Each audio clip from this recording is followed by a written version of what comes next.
his business card had nothing but his name on it. I'm so sorry. We have not told you that we wanted to start with like a quote and so on. So yes, this was a quote, quote unquote, from the movie The Cabinet of Dr. Caligari from the year 1920, directed by Robert Wiene. But before we are talking about The Cabinet of Dr. Caligari, I have the great honor to introduce, maybe, you know what, I think it's best if you two introduce yourselves, otherwise I'm probably going to embarrass myself and you two. So Well, we wanted to thank you for hosting us and inviting us on your channel to speak. And my name is Jose. I'm here with my wife, Kristen. And she's the one that started the channel, which we haven't been so active on, but I'll let her explain a little bit about the concept behind it. Yeah, so we decided since, so Jose he's always been passionate about film and studied film in college at the university. And, ever since we've known each other, we've been just true fans of all kinds of film, anything from silent to today. So we decided to, make a channel about that and just have conversations, dissecting films, our reactions to them, whether it be the first time or the umpteenth time. And so we just wanted to share that with other people. So, and give a little bit of the dynamic of someone who, like me, who did study it versus someone who I've in a way tried to give my wife a film class as best as can by showing her a big canon of film and showing her things that she might have been exposed to. And that opens up me as well to getting a different reaction from someone that's not in this world but appreciates it and what we get from each other in that. So that was kind of the goal of the channel, and reviewing everything. And again, that's the main thing I'm proud of, is that we do all genres, all time periods,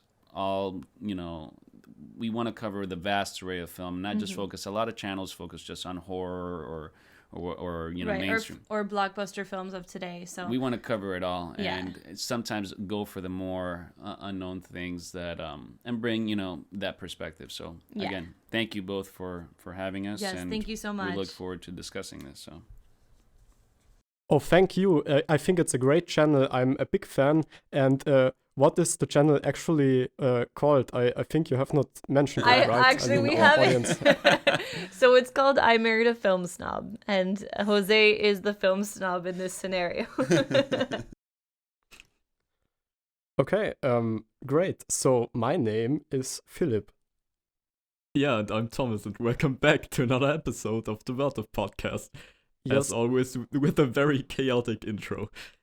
Yeah. I also wanted to thank you, because I think it's now our first episode where actually someone is here who is actually able to speak English to a certain extent, because we really start to stumble around and so on. We are actually from Austria, and our native language is German, so it's actually fitting that we are talking about a German movie today.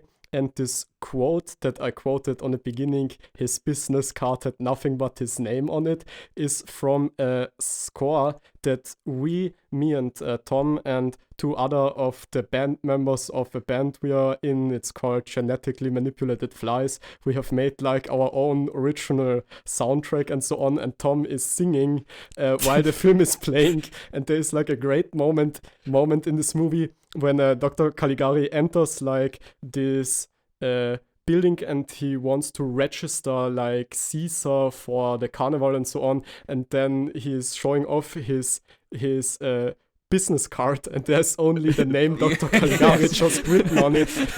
and that's a really a great funny detail, but I think it's actually quite a good description of what the style of this movie is, which is probably the most culturally iconic, maybe even thing or aspect about this movie, which is like this crazy German expressionist style where everything is saturated, all emotions have to be built into the architecture, into the costumes, into the makeup and so on.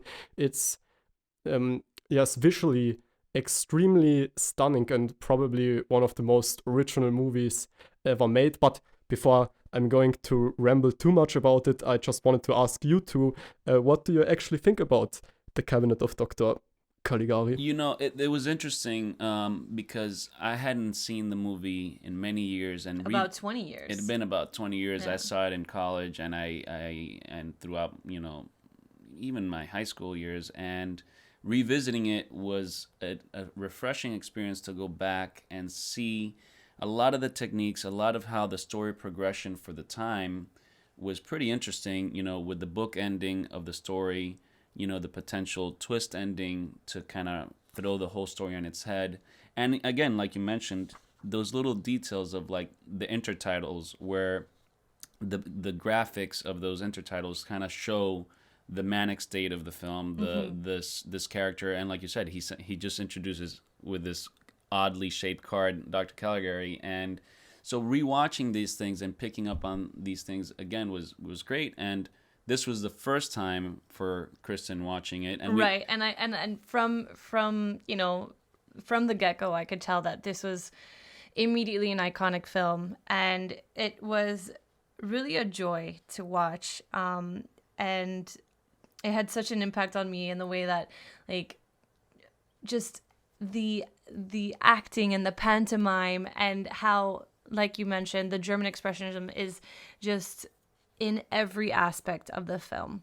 So it was really, really fun to watch. And at least for me, when looking at it again, I picked up on how must have been that freshness of filming this, because the background, my father is a painter, and you can look at the backgrounds and they're done so loosely. They're so, I mean, you could tell they did these circle lines and stuff, and it's just very, very loose. You can tell they were having fun in a way, making these things. They almost weren't carefree. Yeah, carefree. They weren't looking for the little detail. Let's you know, match everything. It was so free. It was so that came across more, and then the print we saw was pretty good. Obviously the tinting with the to show Day and night. to night change, that was always a thing. But and then what we did to kind of highlight everything is, you know, we can talk about it briefly if you want, but we did a double feature with Der Golem Right after, yeah. Right after, Which was really interesting the to Paul Wegener 1920 version, which again both came out in 1920, and seeing kind of similarities, differences, and progressions between both films. So. Yeah. So Cabinet of Dr. Caligari came out in February of 1920, and Der Golem came out in October of that same year. So it was really interesting to see the stark differences between both. Yeah, even though there's a similar, a general theme that's kind of similar and within concept. both. Yeah. Yeah. So, how about both of you? How was it? You know, watching it again? I imagine, or for the first time. Well, Tom, let's go. I mean, I'm pretty impressed that you are actually prepared. I mean, I have not even found the time to watch Der Golem. I have actually never seen it. I have found the time, though, to read Siegfried Krakau's book From Caligari to Hitler, not really in preparation for this episode, but yeah, that's also quite an interesting text, and he's writing about Der Golem and this time in Germany before the Nazi party and so on came to power. But yes, Tom, it's your time to speak now, I think. Okay, yeah. I rewatched The Golem for this episode yesterday, actually. And I have seen Caligari like countless times. I think the first time I actually saw it was when I was like 9 years old. And I was back then, this absolutely blew my mind. I mean, you already mentioned the twist ending, but there are actually multiple twists in this film. And maybe just for the audience who might not have seen the film, I'll summarize the plot real quick. So it begins with two guys sitting on a bench, and one of the guys tells the other one how he had to flee his home because literal ghosts and spirits haunted him and his family, and he had to leave his kids behind. And it's actually really, really funny, because then a random woman shows up, and suddenly the other guy says, "Oh, yeah, your story is really, really weird, but I have an even weirder story to tell." And his really isn't that weird in actuality. It's just like a murder mystery case. But then he tells a story about this guy called Caligari who had a somnambulist at a carnival that told one guy he will die the next morning because he can see the future, and then he actually was murdered in that night or the morning or whatever. And yeah, our main character Francis is convinced that it was Caligari's doing, so he investigates and he tracks down Caligari and eventually chases him down to the insane asylum where he assumes that Caligari is an inmate. Then it turns out that Caligari is actually the director of the asylum, so there we have already our plot twist. And then of course it goes back to the beginning with the two guys sitting on a bench, and then they visit the asylum, and it turns out that Francis, the guy who told the story, is actually an inmate, and all the characters he has weaved into his story are actually other inmates, so most likely the story is all made up, except for the fact that this Caligari guy, whose name probably isn't actually Caligari, is the director of the asylum and locks up Francis, and in the very end, which is also very interesting, he pretty much like tells the audience that he knows how to cure Francis, and that's where the film ends, and we never find out what he actually means. This is one line that confuses me to this day. I have no idea what it's supposed to mean. And so yeah, that's the plot of Caligari. It's one of my absolute favorite films of all time. It's highly rewatchable. It's very well made and absolutely influential in film history. It's probably the quintessential German expressionist masterpiece. Definitely the most expressionistic film I've ever seen. Like I'm fairly well versed in this time period of German cinema, I'd say, with having watched films like The Golem or even Metropolis. You could kind of count to that movement towards the end of at least. But yeah, Caligari is definitely the weirdest one with the expressionist style. Mm-hmm. Yeah. And one thing worth mentioning, that within that bookend story and the twist, there's also, within the imagined story, if you were to believe that it's an imagined story by this crazy inmate, there's actually even flashbacks shown in where, as they're discovering who the director, Caligari, is, they're looking at his diary and looking at some esoteric book he has with the story of another Dr. of another Caligari. doctor, and within that they show a flashback, which the movie's pretty linear to a certain extent up to that point within the bookend, but then it goes back and shows a flashlight of when Cesare, the inmate, was brought in, and how Caligari, the asylum director, becomes fascinated by him and says, finally I have found a somnambulist, a sleepwalker who I can kind of mold or whatever. So it's pretty advanced for the time, structurally, with the bookend and even little flashbacks thrown in. So yeah, absolutely. It's another one of the aspects of the film that I really admire and appreciate from the storytelling perspective. It's a really interesting choice in my opinion. And also, of course, then we have in this flashback the scene, which we probably should have quoted instead, where Caligari sees those text lines on the screen that say, "You must become Caligari," and it pops up everywhere, and he's completely disturbed by it, and it kind of drives him mad. And this is also one of my favorite scenes of the film, probably. And I don't remember where, but I've heard the story that when they marketed the movie, they actually started out just printing this line, "You must become Caligari," like at the bottom of small newspapers or whatever.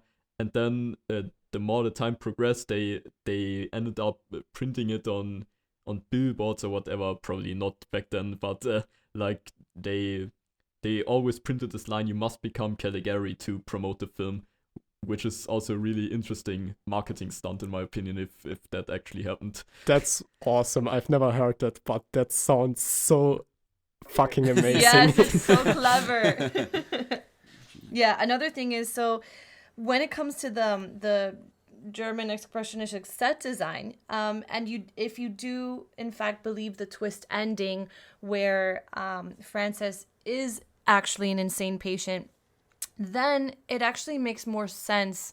The entire stylistic approach of the entire film when it comes to the distorted and exaggerated landscapes, the furniture, the doors, the windows, even the makeup, it makes more sense because he's insane. You're seeing it through his imagination in a way, so it all comes together. Represents his twisted mind. Yes, exactly.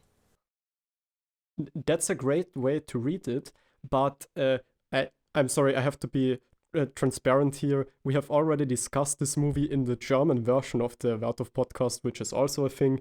And there I've said, about this book From Caligari to Hitler. I talked about it back then a little bit, but since then I have actually come to a better understanding about it.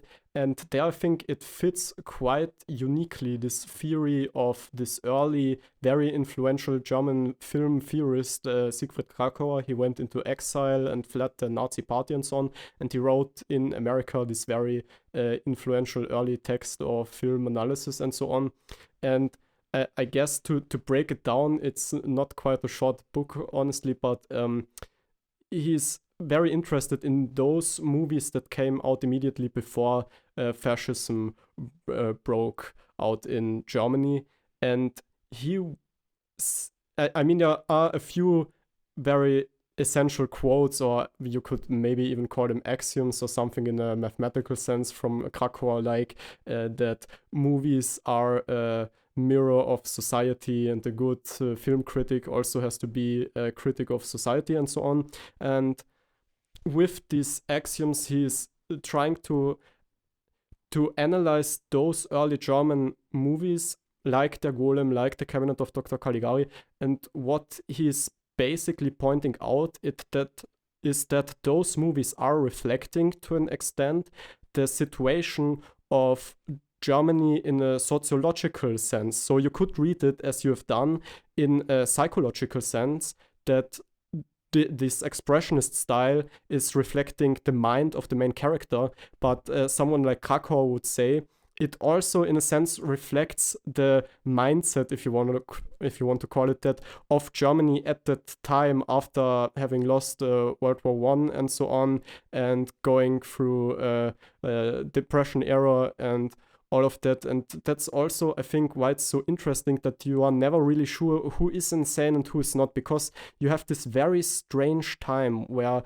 Germany is not really sure where to go. And there's, on the one hand, there's fascism already preparing to an extent, and on the other hand, of course, there is this entire anti-Semitic theme in Germany, the Jew as some kind of secret enemy who is hypnotizing the German society and so on. And Krakauer points this out, and I think it is really fascinating. But you have so many movies from that era that are dealing with like mysterious underground enemies who are hypnotizing and manipulating other people. You have this in Nosferatu, you have this in Cabinet of Dr. Caligari. In Der Golem, you actually have the Jewish monster in and of itself as the Golem and so on. Although, of course, the Golem is not really a monster or an antagonist in that sense. He is actually a protector of the Jewish people in the film. Yes, but you know what an anti-Semite would say about this. Yeah, sure, I know what you want to say. Yeah. And you also have this... No, just wanted to say, you also have the same theme in Metropolis and so on, this mad scientist who is making this robot woman who is manipulating and so on. You have Dr. Mabuse, and then later, of course, you even have something like M by Fritz Lang, of course, with this M mark that's on the murderer. The letter M is like, gets printed on the shoulder of the murderer to point him out in society. And there's also really fascinating diary entry by Joseph Goebbels. Yeah, Dr. Goebbels, the Nazi Minister of Propaganda and so on, that he has seen this movie and was quite inspired by it, and especially like this idea of marking out people that are enemies to the society and so on. And there are numerous people who think that Goebbels actually got this idea of the so-called Jew star or Judenstern, this yellow star that Jews had to wear at some point. So yeah, it's quite fascinating. And Krakauer doesn't say that those directors were fascists or anything, but they were just reflecting this kind of crazy, uncertain, kind of maybe even schizophrenic, if you want to call it that in a metaphorical sense, time and space that is certainly very, very fascinating, and you can visit it to a certain extent through the cinema of this time. And that's why I think it's honestly, even though people talk a lot about this time and place of cinema, I think it's actually even underrated to an extent. I think it's more interesting than most people realize. And yes, I thought the book is also pretty interesting. Have any of you read it or heard about it? And what do you think about the theory? Well, I think it makes sense that both films, Caligari and Der Golem, talk about a questioning of authority figures, and it does reflect that time period where it's coming right after World War I. As you mentioned, fascism is starting to be on the rise, and it's that uncertain period of people questioning through the gaze of, fantasy or horror. Right, the arts in general. What just happened? Should we question? Are we all sleepwalkers like Cesare, being led astray and murdering people by this master controller? So I think both films question that authority figure and how we should fight back. Should we realize that authority figure is insane, or they are doing things for their own agenda, right? Their own gain. And I think both tackle that, obviously with the distinction that in Der Golem, it's a protector. This creature, this Frankenstein-like creature, is made as a protector of the Jewish people. Mm-hmm. In Caligari, it's just this guy who controls the sleepwalker to murder and do evil, and so I think it's very accurate from a gaze of an artist at the time, to question what role Germany was in and what the people should they be blind followers, and they might be pretty, in a way, warnings to what was to come. So Yeah. So it's really great that you mentioned that, because we did want to unpack the stark differences between Cabinet of Dr. Caligari and Golem in that sense, and how Golem is actually about a king that wanted to kick out the Jewish people out of the ghetto. Right, exactly. So really, really fascinating. That this kind of allegory would come to life. Yeah. And within decades or so. And so when we saw that, we noticed these themes being channeled through. So I don't know if there was more. Let me see. Yes, yeah. I would have to say, with Caligari, I think it's actually more complex than that, because as we have already established, at the end it's not really clear if this director of the clinic is actually the villain, or if he is an authority figure in the sense that he is like this doctor helping out the protagonist, which is in a sense us, because he's like telling the story to us, and at the end this movie is asking, well, maybe those evil authority figures are necessary, maybe we are insane. So in a sense you could even say, is Caligari gaslighting the protagonist or not? Right. And it is this kind of uncertainty, and that's why I think that this last line about that Caligari now finally knows how to cure the protagonist is so chilling. I mean, really, really chilling if you think about it. What does he mean by cure? I mean, if you listen to Nazi propaganda and so on, what they mean by cure of Germany, or the cure of homosexuals, for example, things like that and so on. I mean, it is really chilling, and that the film then just stops and you don't know what exactly is meant by this. Is Caligari now a doctor who just wants to help this guy, or is he a fascist? Is he insane? Are we insane? Right. Who exactly is insane and who is not? And I think this makes the movie more interesting, and it has more layers, I think, even than most people realize when they watch it the first time, even though it's quite obvious that this movie has quite a lot layers and asks very deep questions. But again, I have to say, maybe this movie is really also still underrated to an extent. And yes, it's Yeah. still Very relevant true. and it's still interesting. Very And true. maybe- And we Sorry. don't know what is meant by cure even today. Even today, when people are talking now about what is an illness and what isn't, it's still an extremely relevant question if we are talking about transgenderism and so on. I mean, people are debating about it right now, and it is still fascinating. Yes. Yeah. Thank you. Yeah, no, No. agree. And who dictates what the cure is? Are those usually what, Right. Who defines the illness what- and who determines the cure? and it's usually those in control. So I think that the movie always in a way questions authority, and we should at least raise an alarm to these authority figures and wonder, is the person running the asylum really the crazy person? And the layers that goes with that, and the extent, the influence of the film to just when Kristen saw it the first time, she said, Yeah, it immediately reminded me of Shutter Island, and a similar theme in a way with this patient, who it's revealed later on that it's a patient, but the entire time you're seeing the film through his psyche as well. So, and I mean, and obviously, you have the same play with the actors as in right, just like The Wizard of Oz, where all of the real life characters are also in the dream as well. Yeah, so. they come back, to, oh, that guy you saw, his friend, so I said it's actually just an image. The girl who thinks that he's the fiance is actually just another patient who thinks she's a queen, and she's kind of catatonic in her state, and right. So it's obviously its influence is far-reaching in not just the style, but in storytelling, and this was a good exercise to watch it again and revisit it, and obviously see, like you had mentioned as well, you guys had mentioned, it influences into the metropolis, and I even saw some with the text, like you mentioned, you must become Caligari, and the text going on screen.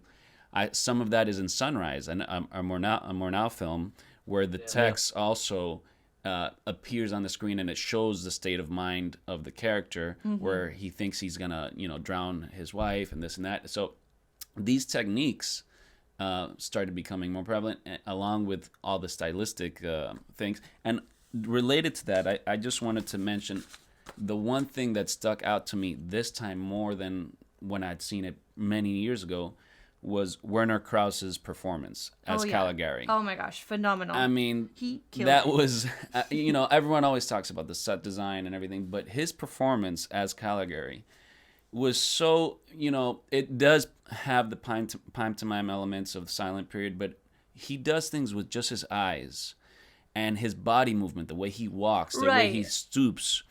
It's all very smart and very well crafted, and even for most people most casual viewers dismiss silent films for the hokey acting or the exaggerated acting, but I thought his acting was excellent. Calculated and reserved, and like just when he was supposed to approach going up to the desk or whatnot, he took his time to get there, and you really felt that. And even like the close-ups on his face and his eyes, it was just so incremental to the film. So what did you both think about that and the performances of the characters? Yeah, absolutely. I 100% agree. It's a very underrated performance in cinema history, in my opinion, and which is also very funny to me, that most people, when they talk about the acting in Caligari, they always point out Conrad Veidt, who plays Caesar, who of course went on to have a prolific career in cinema. He played The Man Who Laughs, and he was in Casablanca and so on. He had a great career in cinema. But Werner Krause, in my opinion, absolutely steals the show every time he's on screen, much more so than Veidt, in my opinion. and he isn't nearly as well known as Veit, which is so weird to me. Yeah. Yeah, it's unfortunate. Yeah, where the other guy stole the show for some reason, and all of the posters were... Every time he's on screen, you're just drawn to him, and every little movement, everything. He's he like does like dancerly kind of movement when he approaches people, and you know it is obvious, like, you know, the set design and the furniture, you know, the exaggerated furniture were those in authority. All those in authority have these super high stooping chairs overlooking people, looking down on them, and this super exaggerated little chairs that they sit atop and look down. It's all very well crafted and well thought out. Like the police and the clerk. The clerk when he goes to get the permit. Yeah. Who's very dismissive, and that who's the first to get killed? The clerk after. So exactly. Yeah. Yes, I also love the performances, and I think they are just extremely fitting with the entire style of the movie. I think that's why I've heard this criticism about the acting being over the top in older movies, but since this movie is like an expressionist film, so obviously I have never heard any criticism of the acting in this film. And I also have to say, and it's quite remarkable that I think I'm the first one actually to talk about my feelings really in the sense of emotions. I think this film is still scary and chilling to an extent. I mean, most horror movies today don't scare me, but this movie to an extent really chills me. Again, also in a sociological or ideological sense, of course, this last line about the cure and so on, that's of course really haunting. But yes, there are some really frightening scenes in this. And what we also have forgot to mention, because many viewers maybe don't know this, but this movie is of course, or not of course, but it's extremely short. It's what's the length of this movie, like 70 minutes or something? 75 minutes, 6 acts. That's also incredibly impressive. Yeah. And you know, for the time, again, rewatching it, I noticed little things that, you know, reflective of the period. The camera was pretty static, and it's a nice mixture between wide shots and close-ups. But there are a couple innovative things, like you mentioned the text, but also there's one point where I think it attempts even at a panning shot, a lateral panning shot, when all the doctors are kind of huddled around Caligari's books and he's asleep and they're reading his diary. I'm not sure if it's an optical effect or if it's an actual true lateral panning shot, but it goes from all the faces of the doctors reading the book, and that was pretty good, because most of the time it's the standard silent period static film of static shot of wide shot to close up to medium, but there is some movement for the time. And we also noticed that in Gollum, that although it does share mostly static wide shots and static close-ups, there is even a backwards tracking shot that moves the camera and effectively. And when they introduce the king who's trying to subjugate the Jewish people and push them out of the ghetto, so now you're starting to see not only new techniques optically, but even camera movements So that was something that came across this time as well that I hadn't noticed the first time all those years ago. So that was interesting that they were starting to get more comfortable with that. Yeah, so. yeah.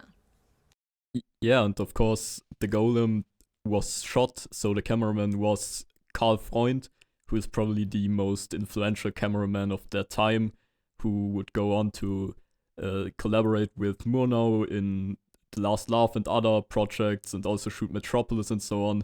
So it's no wonder that the Golem is such ahead of its time with its camera. Yes, impressive. Everything is impressive. Is there anything that we don't like, just to get a different thing into this? Because I quite honestly don't have anything negative to say about the Cabinet of Dr. Caligari. It would even be a boring movie to talk about if it wasn't so interesting. No, if it wasn't so relevant still. Yes. No, I do think, having done this little exercise with the double feature, I was very impressed with Caligari, and I do think it's a landmark film. But I don't know. I guess if I were to say one bad thing, is that I thought Der Golem was actually a slightly better film, and that's maybe, I don't know, Really? maybe a personal taste, but the shots, the cinematography, the lighting was so much more not expressionistic, but some of the shots looked very polished and in modern. Der Golem. I mean, there was a shot where they're having the Jewish ceremony at the beginning. You see all these shrouded figures moving up and down, and you look at this, and it looks very contemporary. Very contemporary. They even do the optical effects for the time when Rabbi Lowe is trying to convince the king to, you know, spare his people, and there's being a projected image, and you go into structurally a story within the story. So I mean, it's they're equal to a certain extent, but I think Wegener, and not only acting, the style of it, I don't know. It's a tough call. Right, and it has a very rich context where it gives you that Jewish mythology in the film as well. So there's a lot going on with Golem. I understand Caligari's iconic merits, but I think if I were to compare Caligari to Der Golem, I actually think I prefer Der Golem. I mean, and this might be a factor that Wegener had, I guess, more practice to refine his film, because there was he did a 1915 version of the film that is unfortunately lost, and then the 1917 he did a 1917 version that I think is mostly lost too, and so the one we know, yeah, good that you're mentioning it. Yeah, the one we know is the kind of third and polished version of the film, so that might he had some practice, so he had some time, but you know, it's a tough call. But anything negative? No, honestly. I don't. I wish there was a better print of it. Well, the print we saw was pretty good, but... that's the only thing, because the very beginning... The nitrate element there was terrible, yeah. But aside from that... I mean, for that, when it comes to the actual film, no, it's beautiful. Okay, then maybe I can talk a bit about the other Golem films now that you've mentioned it, because the one we have, of course, is from 1920, and the full name is actually The Golem, How He Came Into the World. And this is really, really interesting, because, as you mentioned, Wegener made in 1915 a movie just called The Golem, or in America I think it was called The Monster of Fate, and then in 1917 The Golem and the Dancing Girl. And the interesting thing is, the original Golem movie was taking place in contemporary times, so in 1920s or 1915, 1910s, whatever. Even though Wegener from the beginning wanted to make this period piece that The Golem, How He Came Into the World eventually became, about the origins of the monster, how it is in Jewish folklore, and so on. And actually, I think about 13 minutes or so of the original Golem movie still exist. So that's interesting, but what interests me even more is the 1917 film, The Golem and the Dancing Girl, because apparently we have no footage of this film, and I don't even think we have the script or whatever. But what we know from the plot is that it was kind of a meta commentary horror parody almost, where the film actually opens at a movie theater where audiences watch the first Golem movie. And because Paul Wegener always plays the Golem as well as directing the films, he then disguises himself as the Golem to like spy on this young dancer, and that's the story of the second one. And then in the third one is this prequel, and ironically, this is the one we still have a complete copy of. So many people that watch it will just think it's the only movie there is because it's the origin story. So we have this really interesting, probably the first horror film trilogy in film history. And it's already so weird. We have one original film, then we have this weird meta parody that, of course, we can't really confirm it, but to me it sounds like something like Wes Craven's New Nightmare, or even Scream or something. And then we have a prequel to the original. This is such a unique trilogy that unfortunately is mostly lost, but still, I think that's really funny. Yes, that's great and all. Still, we have to look, I think, on our time frame to an extent. I mean, I don't know how many things we still have to say about, I guess, both of those movies or this area in general. But yes, I don't even know if I have much more to say about it, except if I'm going to start to read out of From Caligari to Hitler or anything like that. But other than that, I also, of course, have honestly nothing to criticize on Dr. Caligari. And now, yes, I'm going to watch Der Golem. Tom, I hope you are happy. Yeah.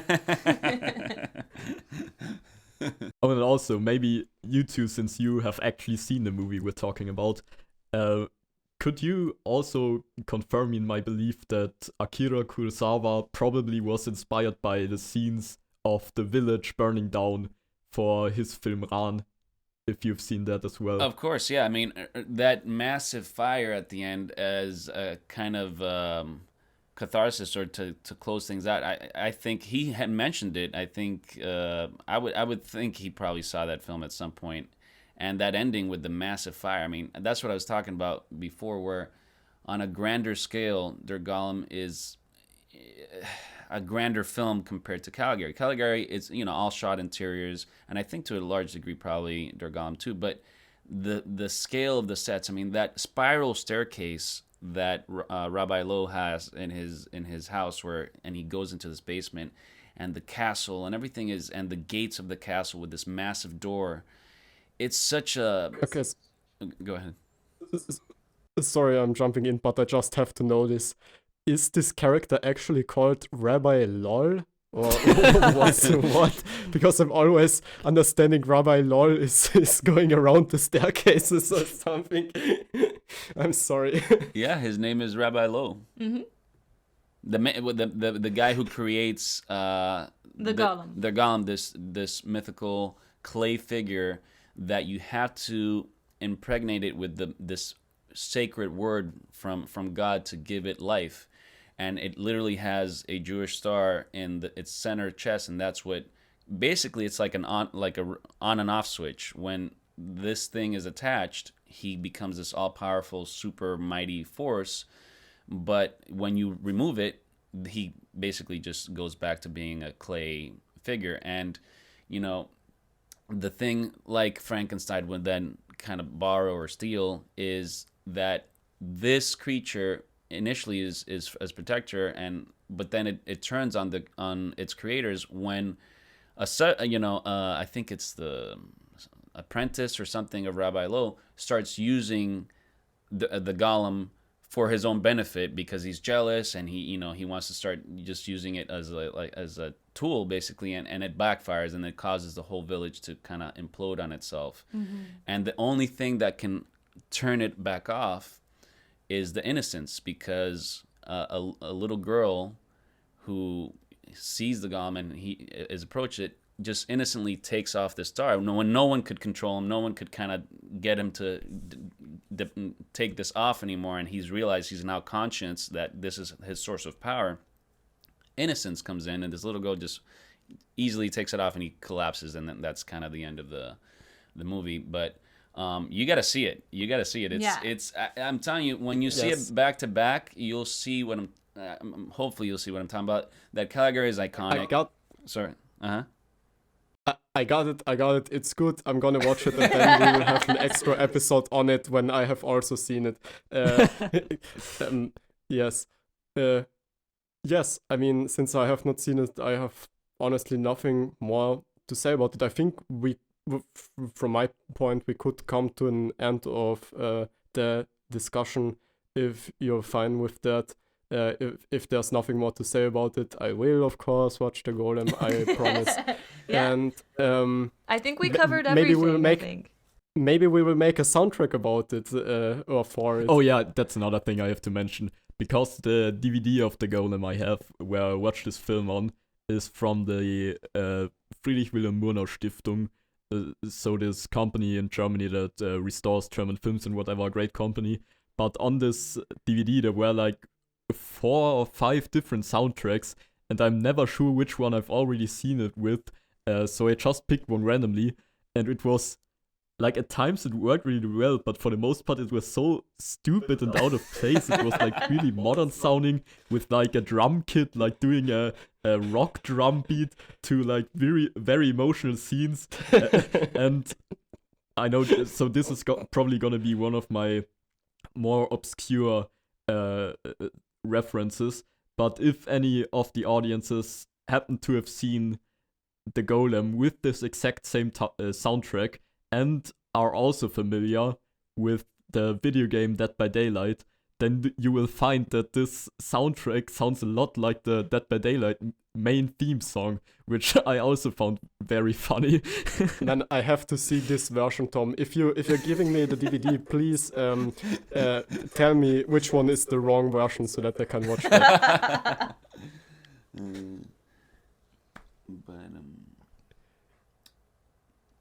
Well, yeah, okay. Yeah. Was there anything else you?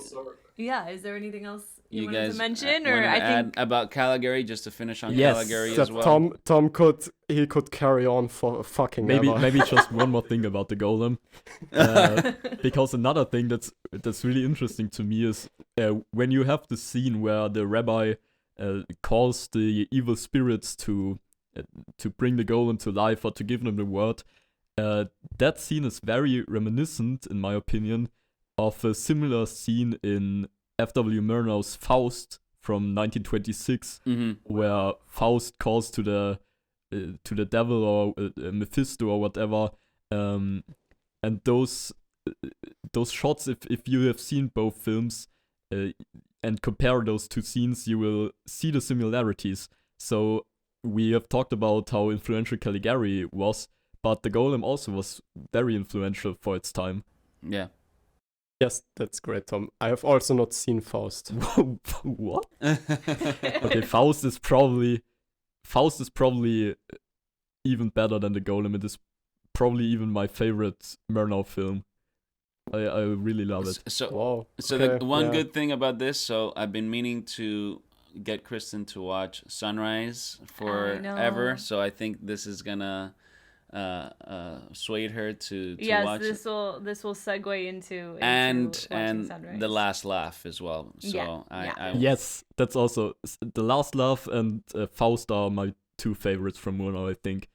Yes, I think the head of Murnau was actually stolen. He was like buried Yeah, out his of the skull- cemetery, his and skull was his stolen. skull was stolen.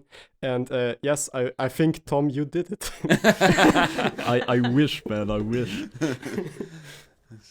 Oh my goodness. Well, this was wonderful. Thank you so much for having us Thank you again. for inviting us. Yes. We really appreciate it. And Yes, and we would love to do more in the future. So just come back and just send us another email and we'll be happy to do it. Right, yeah, thank you for being here, for taking the time. Thank you so much, and I think we can honestly stop now. Good night. Bye guys. Thank you again. thank you. Have a great day.